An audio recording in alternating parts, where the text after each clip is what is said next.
आज का टॉपिक है financial literacy and digital payment application, जो कि बहुत ही महत्वपूर्ण टॉपिक है। ये टॉपिक अपने थ्योरिकल और प्रैक्टिकल दोनों तरीके से हम अलग-अलग सेशन में प्रिपेयर करेंगे, क्योंकि ये हमारे लिए थ्योरिकल भी इम्पोर्टेंट है और प्रैक्टिकल भी इम्पोर्टेंट है, क्योंकि ये आज के युग की ज़रूरत है। जहाँ भी हम अपना कोई भी प्रोडक्ट खरीदते हैं या कुछ ऑनलाइन वर्क करते हैं, तो हमें डिजिटल पेमेंट की आवश्यकता रहती है। तो डिजिटल पेमेंट जो है एक इलेक्ट्रॉनिक प्रणाली होती है, जो कि वित्तीय संस्थाएं जैसे फाइनेंशियल सेक्टर्स क्या करते हैं, कस्टमर को अपनी वेबसाइट पर फाइनेंशियल ट्रांजैक्शन करने के लिए अनुमति देते हैं। और ये कार्य अलग-अलग हो सकते हैं, जैसे कि बीमा प्रीमियम का भुगतान करना या बैंक स्टेटमेंट देखना और अपने खातों से भुगतान करना और फंड ट्रांसफर करना। इनमें हमारे पास अलग-अलग कार्य मिल जाते हैं। यह इंटरनेट बैंकिंग, नेट बैंकिंग, ई बैंकिंग या वर्चुअल बैंकिंग के रूप में भी जाना जाता है। हम इस चीज को समझने के लिए इन बिंदुओं का सहारा लेते हैं। जैसे बैंकिंग है क्या? बैंकिंग के अंदर हमें वर्चुअल बैंकिंग मिल जाती है, जो कि हमें घर बैठे अलग-अलग सुविधाएं अपने क्रेडिट कार्ड या डेबिट कार्ड या ऑनलाइन आईडी पासवर्ड के थ्रू हम इन सुविधाओं का लाभ ले सकते हैं। आगे आता है बेनिफिट्स बिंदु।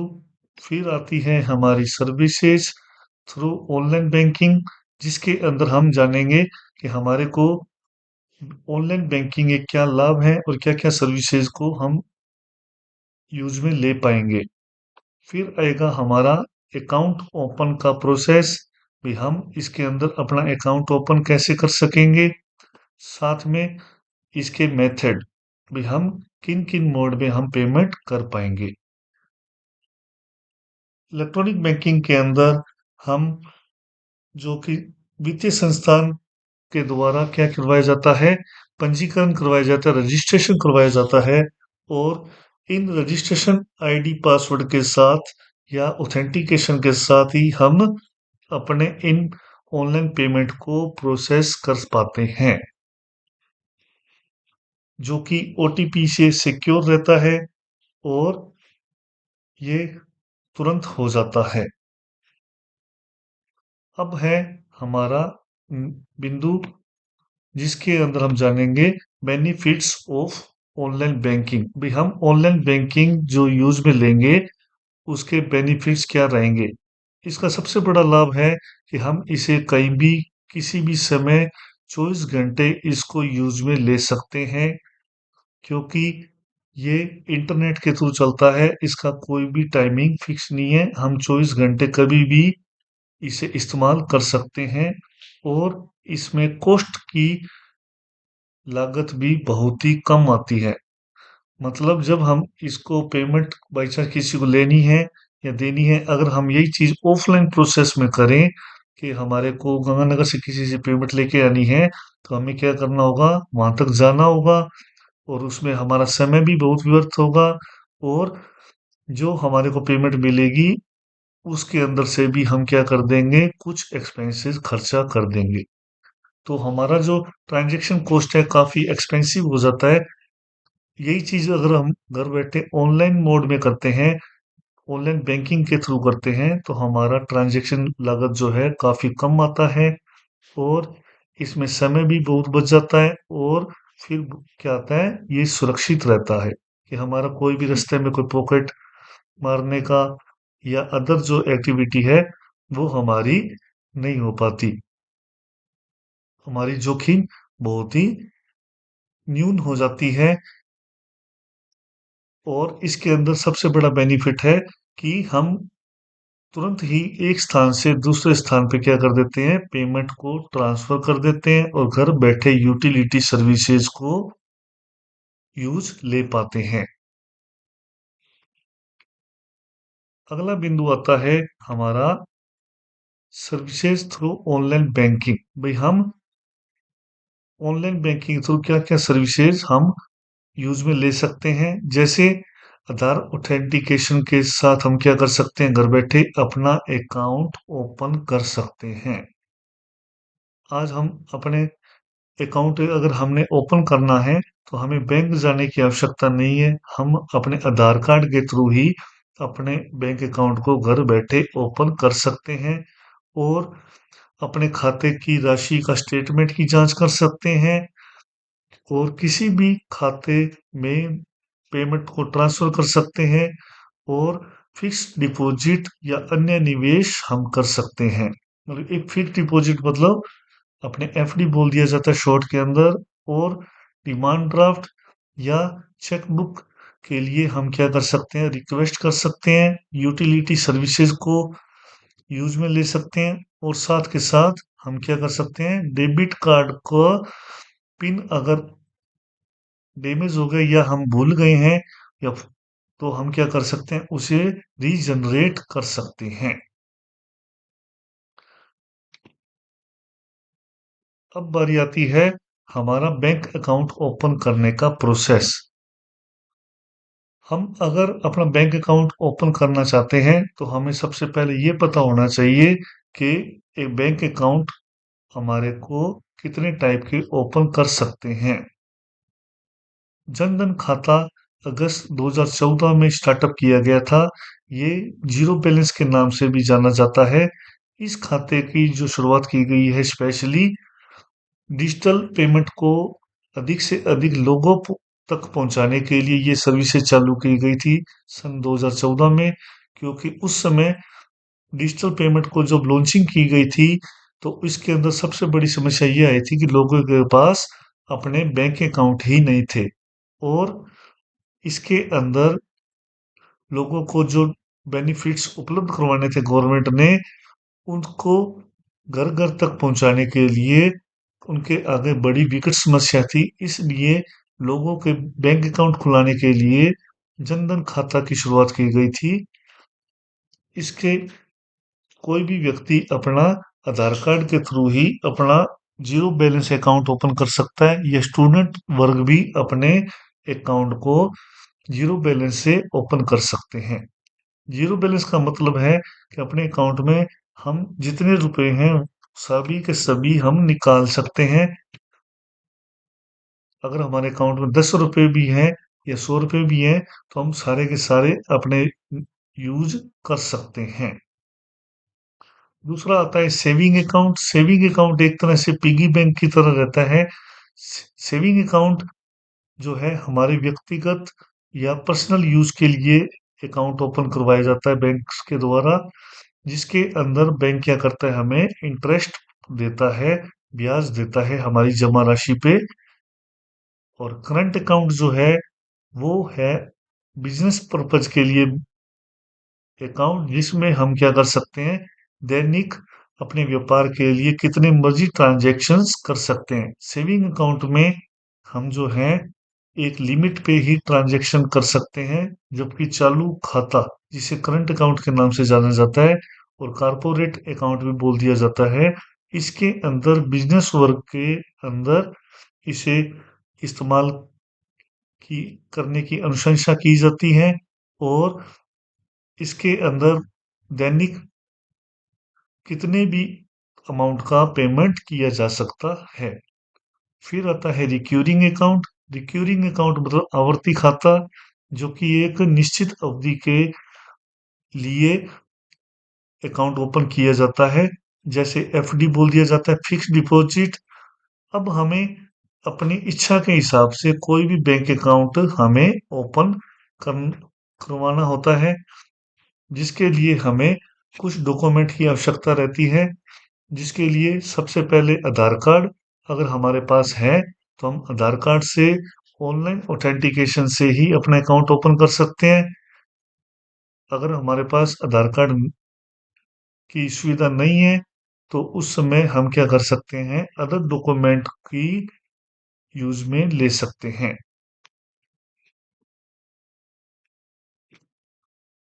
अब ये जो सर्विसेज हैं, मोड ऑफ डिजिटल पेमेंट, ये सब हमारे बैंक अकाउंट पे मिलते हैं। अगर हमने इन इन सब सुविधाओं का यूज में लेना है तो हमें बैंक अकाउंट ओपन करवाना पड़ता है, जो कि हमने अभी पिछली स्लाइड में ही रीड किया था कि हमने किस टाइप के अकाउंट ओपन कर सकते हैं।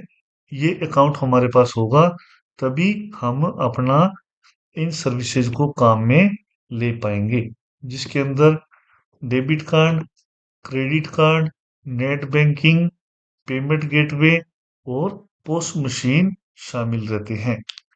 Net banking, payment gateway, post machine, debit card और क्रेडिट कार्ड। अब इनके अंदर जो है हमारे को ये क्लियर होना चाहिए कि डेबिट कार्ड और क्रेडिट कार्ड में क्या डिफरेंसेस रहता है। डेबिट कार्ड जो है, हमारा जो बैंक अकाउंट है उसके ऊपर बैंक द्वारा उतना ही पैसा लौटाया जाता है जितना कि हमारे अकाउंट में डिपॉजिट है। मतलब डेबिट कार्ड के द्वारा हमारे अकाउंट में जितने रुपए हमने जमा कर रखी हैं उतने हम अपने एटीएम के थ्रू या अदर डिवाइस के थ्रू हम क्या कर सकते हैं, विड्रॉल कर सकते हैं। जबकि क्रेडिट कार्ड के अंदर हम जो है हमारे ट्रांजैक्शन के बेसिस पे बैंक हमें क्या करता है, अलग से एक कार्ड जारी करता है जिसको क्रेडिट कार्ड बोला जाता है। उसके अंदर हमारे को क्या दी जाती है, एक लिमिट दी जाती है जिससे हम उतनी लिमिट तक के राशि हम बैंक से अत्यधिक विड्रॉल कर सकते हैं, डिजिटल रूप में यूज में ले सकते हैं। मतलब एक तरह से केसीसी अकाउंट कह सकते हैं, जिसके अंदर हम अपने बैंक से जमा राशि से भी अत्यधिक रुपए हम काम में ले सकते हैं। ऑनलाइन पेमेंट करने के लिए कंप्यूटर के माध्यम से गेटवे पे हम क्या यूज कर सकते हैं, नेट बैंकिंग। नेट बैंकिंग हम जब हम अपना अकाउंट ओपन करते हैं उस समय या बाद में भी हम क्या कर सकते हैं, अपना आईडी पासवर्ड बैंक से जारी करवा सकते हैं। इस आईडी पासवर्ड को हम बैंक की अधिकृत साइट पे ऑथेंटिकेशन के थ्रू, मतलब आईडी पासवर्ड एंटर करके उसको ऑथेंटिकेशन को पूर्ण करके फिर हम क्या कर सकते हैं, अपना ऑनलाइन पेमेंट कर सकते हैं। फिर बारी आती है पेमेंट गेटवे।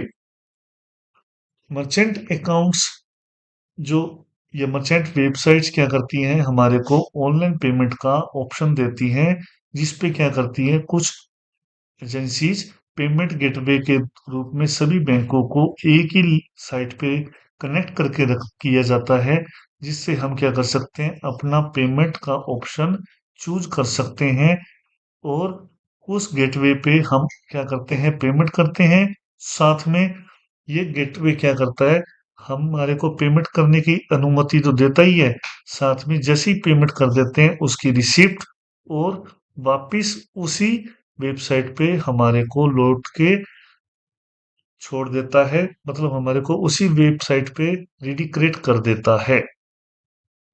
और फिर आता है पोस्ट मशीन, जिसे बोला जाता है पॉइंट ऑफ सेल मशीन। इसके अंदर हम शॉपिंग मॉल, पेट्रोल पंप्स या बसेज में हम क्या करते हैं, अपने क्रेडिट कार्ड या डेबिट कार्ड के थ्रू, इस मशीन के थ्रू हम अपनी पेमेंट को एटीएम पिन जैसे हम एंटर करते हैं उसके द्वारा हम अपनी पेमेंट को पूर्ण करते हैं।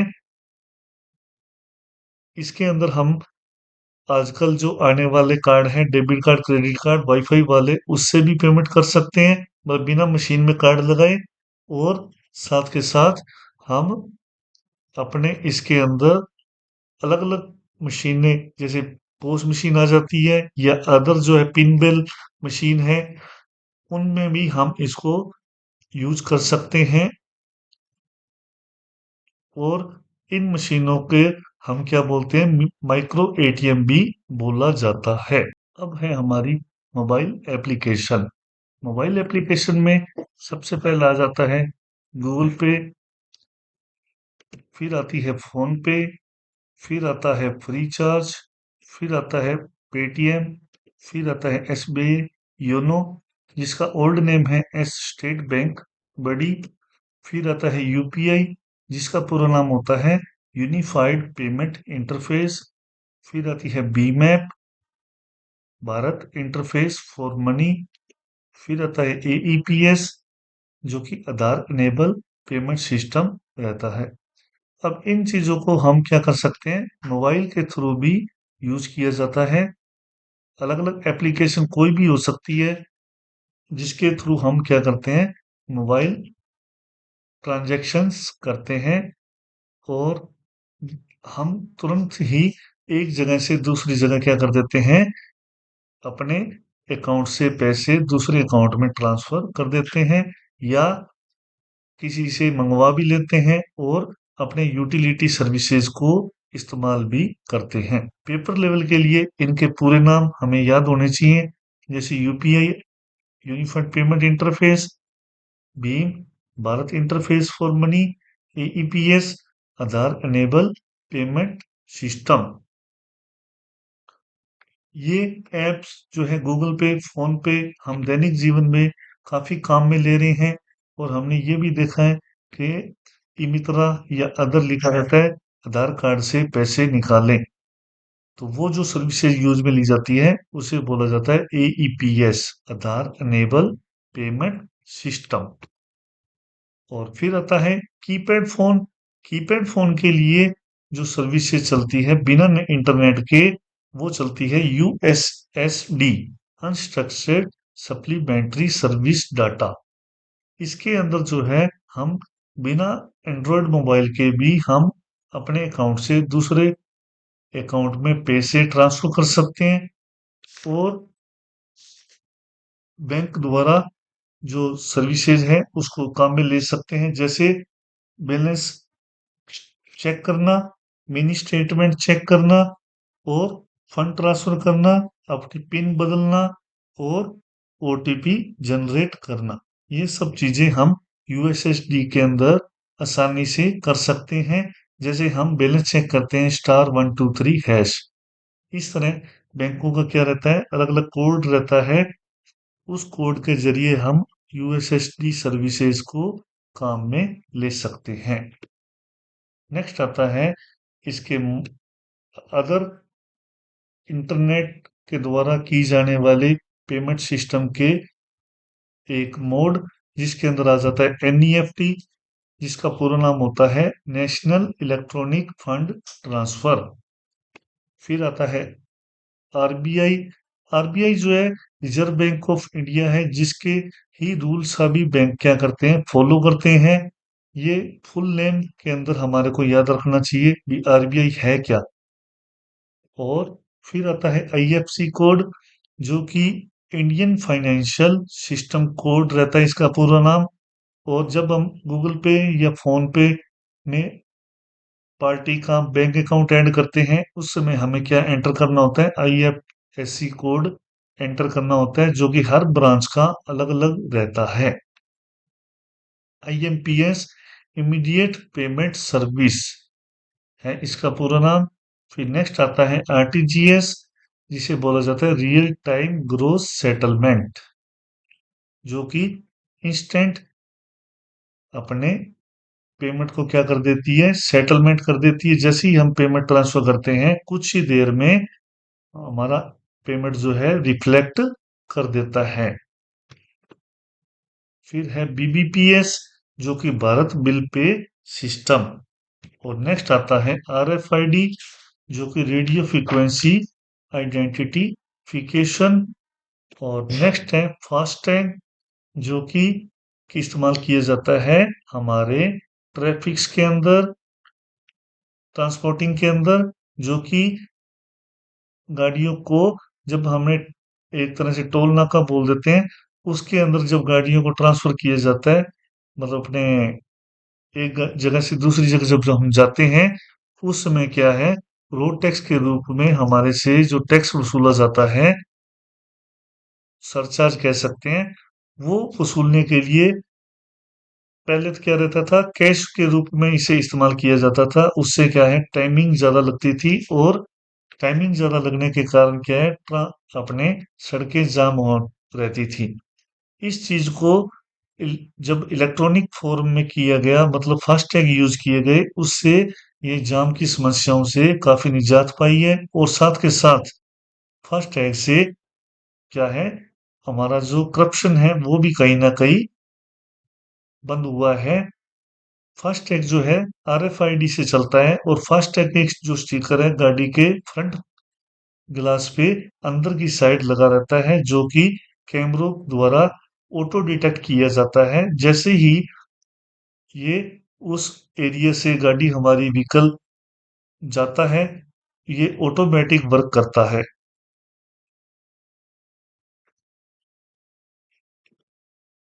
अब है हमारे कॉमन वर्ड्स, जो कि पेपर लेवल के लिए काफी काम आ जाते हैं, जैसे सीवीवी, कार्ड वेरिफिकेशन वैल्यू।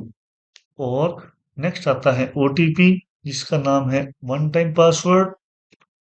और फिर आता है पिन, जो कि हम गूगल पे में यूज करते हैं या फोन पे में यूज करते हैं, जिसे बोला जाता है पर्सनल आइडेंटिफिकेशन नंबर।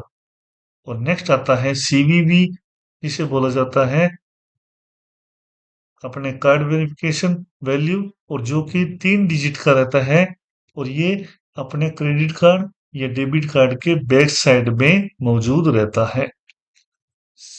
सीवीवी को सीवीसी भी बोला जाता है, कार्ड वेरिफिकेशन कोड। और नेक्स्ट है एनपीसीआई, जो कि national payment corporation of India का पूरा नाम है, और इसके द्वारा रुपे कार्ड जारी किया गया है। यूएसएसडी, जो कि अनस्ट्रक्चर्ड सप्लीमेंट्री सर्विस डाटा का फुल नेम है।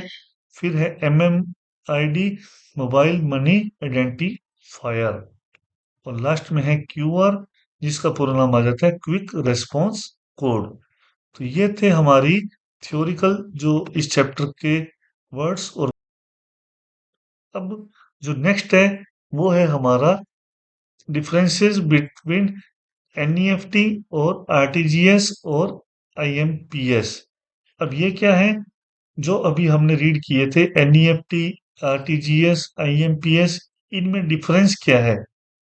क्योंकि इनमें डिफरेंस क्या रहता है, इसमें जो है पेमेंट का ट्रांजैक्शन का जो टाइमिंग है उसका डिफरेंस रहता है, लिमिटेशन का डिफरेंस रहता है, और ऑनलाइन ऑफलाइन का भी डिफरेंस रहता है। जैसे एनईएफटी जो है मिनिमम 1 रुपए कर सकते हैं, और मैक्सिमम की जो है इसके अंदर कोई भी लिमिट नहीं है। जबकि आरटीजीएस जो है मिनिमम 2 लाख से ही हम स्टार्ट कर सकते हैं, और मैक्सिमम की कोई भी लिमिट नहीं रहती। और जबकि आईएमपीएस की जो मैक्सिमम लिमिट है वो 2 लाख रुपए ही है।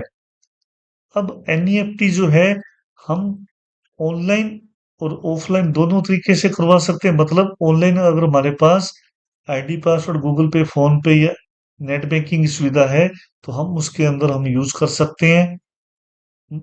मतलब हम एनईएफटी और आरटीजीएस जो है ऑनलाइन यूज कर सकते हैं, और ऑफलाइन भी यूज कर सकते हैं। मतलब बैंक में विजिट करके भी हम अपना आरटीजीएस या एनईएफटी का प्रोसेस पूरा कर सकते हैं। जबकि आईएमपीएस केवल और केवल ऑनलाइन ही किया जा सकता है।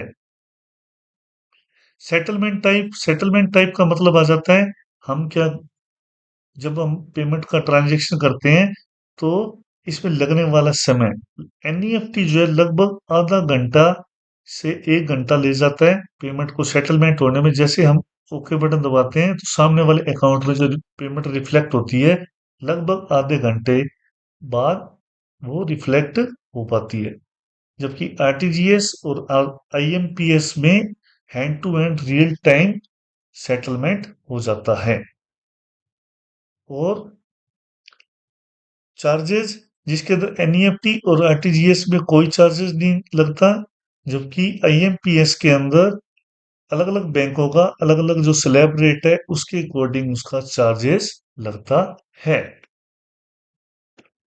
अब नेक्स्ट जो आ जाता है हमारा सेकंड वीडियो का पार्ट वो है practice session video. Thank you.